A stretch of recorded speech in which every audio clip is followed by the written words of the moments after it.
Bismillahirrahmanirrahim. Hari ini kita akan tengok aktiviti 1D pada muka surat 20 buku teks. Penyesaran halogen daripada larutan halidanya. Ini radas dan bahan yang kita gunakan sepanjang eksperimen ini. Semua halogen perlu dikendalikan dalam kotak WhatsApp. So ini saya dah pasang switch, boleh dengar. Kita mulakan dengan bahagian A, menguji warna halogen dalam pelarut organik 111 trichloroethana. Yang ini saya masukkan 2 cm3 klorin. Kalau diperhatikan, sepatutnya ukurannya adalah 2 cm3. Sepatutnya saya kena sukat menggunakan silinder penyukat. Tapi bila saya buat macam tu, mengambil masa yang lebih lama. So yang saya realise adalah 2 cm3 larutan itu adalah macam 1,5 penitis. So saya guna 1,5 penitis. Lebih kurang macam tu lah. Okey, kalau tengok kat sini, warna klorin dalam 111 trichloroethana bergantung. Yang saya dapat adalah tidak berwarna lah, 2 layer berbeza. Kemudian kita uji pula bromin dalam 111 trichloroethana. Kena goncang dengan kuat. Bromin adalah berwarna perang. Jadi bila masuk dalam 111 trichloroethana akan ada 2 lapisan yang berbeza. Lapisan yang di atas adalah lapisan aqueous. Lapisan yang bawah adalah lapisan 111 trichloroethana. Dan untuk bromin, kedua-duanya adalah berwarna lebih kurang kuning, perang macam tu. Bergantung kepada kepekatannya. Boleh tengok yang ini. Yang atas tu warna kuning yang slight sikit saja. Yang bawah tu warna perang, tapi perang dia pun tak kuat. So dia bergantung kepada kepekatan.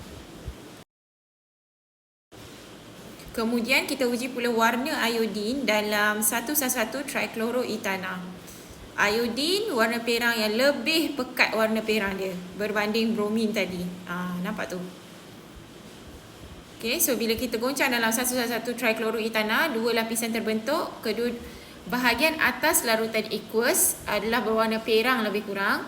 Bahagian bawah adalah berwarna ungu, iaitu lapisan 111 trichloroethana. Boleh tengok dalam video ini.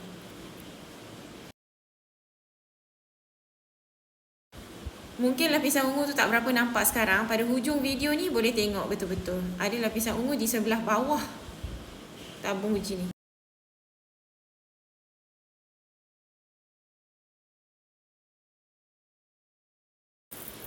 Sekarang kita akan mulakan tindak balas. Set 1, kalium klorida bertindak balas dengan bromin. Sebenarnya dalam tindak balas ini, bromin tidak dapat menyesarkan klorin daripada kalium klorida itu. So sebenarnya tindak balas tidak berlaku. So pada akhir tindak balas ini sebenarnya kita masih nampak bromin masih wujud dalam tindak balas ni. Maksudnya dia tak berubah menjadi anything else lah. Kenapa bromin tidak dapat menyesarkan klorin daripada kalium klorida? Sebab bromin kurang reaktif daripada klorin. Maka tak bolehlah nak menyesarkan klorin daripada kalium klorida itu.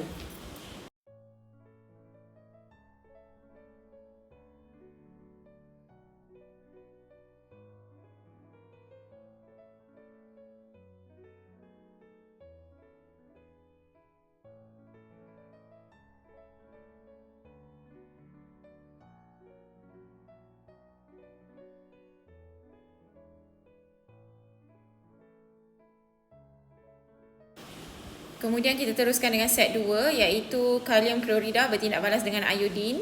Dalam tindak balas ini juga tidak berlaku penyesaran halogen itu. Kenapa?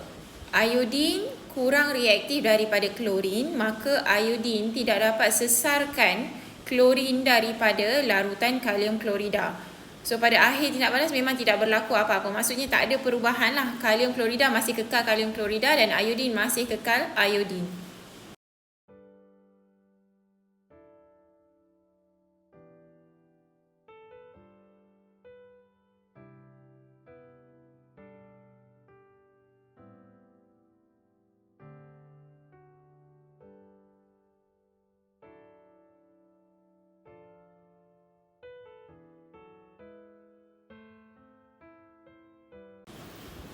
Kalau tengok lapisan di bawah tu ada sedikit ungu. So maksudnya iodin masih ada dalam tindak balas ni. Tak berubah jadi apa-apa.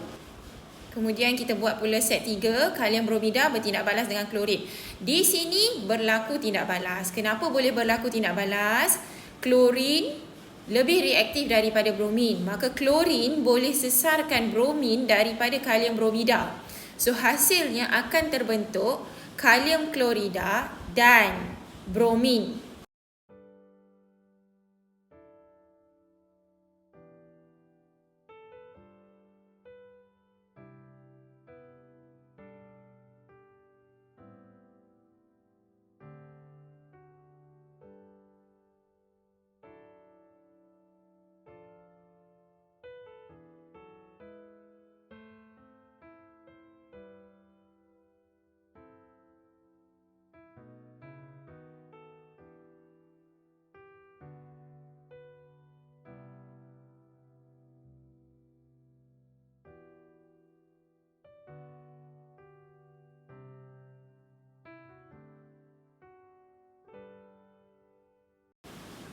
Kita pergi pula pada set 4, iaitu tindak balas antara larutan kalium bromida dengan iodin.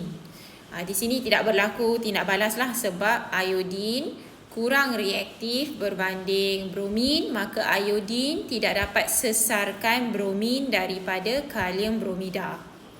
Jadi kita akan nampak benda yang sama pada awal tindak balas sampailah akhir tindak balas, tiada perubahan.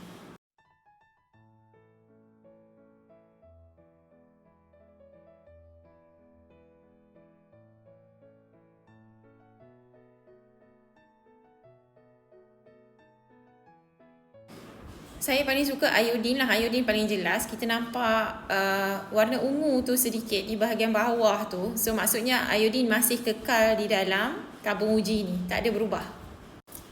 Okey, masa ni saya excited sangat. Sepatutnya yang ini set 6. Kalium iodida bertindak balas dengan bromin. Tapi dah excited tu saya dah terbuat yang ini dulu. So yang ini jadilah set 5. Kalium iodida bertindak balas dengan bromin. Yang ini ada tindak balas. Sebab bromin lebih reaktif daripada iodin, maka bromin boleh sesarkan iodin daripada larutan kalium iodida. So nanti kita akan tengok ada perubahan warna yang berlaku. Saya lupa nak mention, sebenarnya lebih baik buat the whole experiment 1D ini dengan memakai sarung tangan getah tu, dan juga tabung uji tu semua ditutup dengan penutup gabus lah. Dan bila kita goncang, kita boleh goncang betul-betul atas bawah kan bila ada penutup gabus tu. Cuma saya tak buat dalam video ni lah. Okey, kat sini perhatikan betul-betul. Di lapisan bawah itu, kita akan nampak ada warna ungu tu. Maksudnya iodin dah terbentuk. Tadi tak ada. So, bila iodin terbentuk, maksudnya kita tahulah ada tindak balas yang telah berlaku. Kita pergi kepada set 6. Kalium iodida bertindak balas dengan klorin. Klorin adalah paling reaktif, maka klorin dapat sesarkan iodin daripada kalium iodida. Nanti boleh tengok perubahan warna yang sangat immediate. Okey, tengok di sini. Saya masukkan klorin ini. Nanti nampak perubahan warna, bermaksud iodin itu terus terbentuk. Sebab tindak balas ini, apabila klorin sesarkan iodin daripada kalium iodida, akan hasilkan kalium klorida dan iodin. So sebab tu kita nampak warna perang di sini. So even without kita masukkan salah satu trichloroethana, kita boleh tahu bahawa iodin telah terbentuk sebabnya wujud warna perang itu. So kita tengok kepada perubahan warna apabila kita masukkan salah satu trichloroethana. Sebelah bawah tu ada sedikit ungu. Ini adalah keputusan daripada eksperimen ini. The first 3 tu digunakan untuk menguji warna, dan the next 6 test tube tu adalah untuk tindak balas lah. Kat sini ujian warna untuk klorin. Nampak kedua-duanya tidak berwarna kan. Yang bromin ni sepatutnya warna dia sama ada perang, kuning keperangan atau kuning. Tapi saya tak tahu kenapa kita nampak colourless. Yang ini pula warna perang di atas, ungu di bawah. Ni mungkin cahaya tak nampak sangat dalam video ni. Okey, tindak balas tidak berlaku dalam test tube yang ini. Jadi tak perlulah kita bincangkan.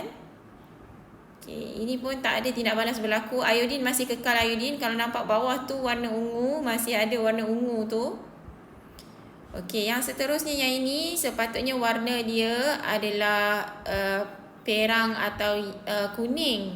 Tapi saya tak tahulah you nampak ke tak, yellowish sedikit di bawah, lapisan bawah tu. Untuk menunjukkan adanya bromin terhasil. Okay, yang ni pun tidak berlaku tindak balasnya. Bila tak berlaku tindak balasnya, iodin masih kekal di situ. Kita nampak warna ungu tu. Okay. Bila campur dengan warna purple tu, dia nampak macam pink. Tapi sebenarnya dia warna ungu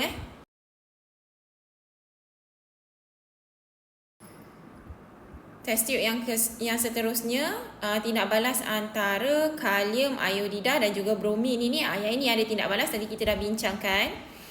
Okay, kalium bromida dan juga iodin terbentuk, sebab tu di bawah tu kita nampak warna ungu yang dah bercampur dengan warna brown tu, kita nampak macam dia pink dah sudah kat situ. Tapi sebenarnya di bawah tu warna ungu, so menunjukkan wujudnya iodin, sebab iodin dah terhasil daripada tindak balas ini.